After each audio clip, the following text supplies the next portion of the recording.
Hi guys, this is Jaima from Mastery Math Lab, and in this video we're going to discuss properties of absolute values in quadratic graphs. Specifically, we're going to make observations about their x and y values. Okay, so the graph on the left is your absolute value graph, y equals absolute value of x, and then the graph on the right is your quadratic graph, y equals x squared.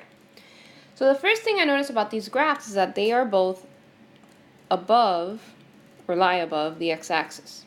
Okay. So what does that tell me about my y values? Well, I know that on a graph, the y values above the x-axis are positive. Okay?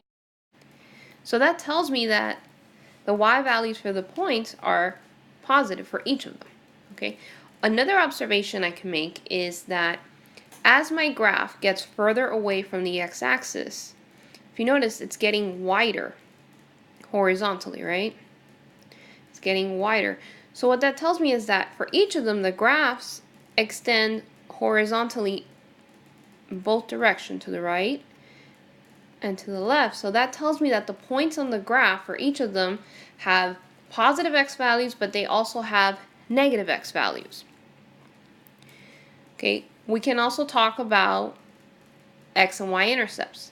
In case you don't remember, x-intercept is where your graph crosses the x-axis, and y-intercept is where your graph crosses the y-axis. In this case, for both of them, their x and y-intercept is at that point that I've circled. That point is called the origin. Okay, so your x-intercept is 0 and your y-intercept is 0. Why? Because the origin is at 0, 0.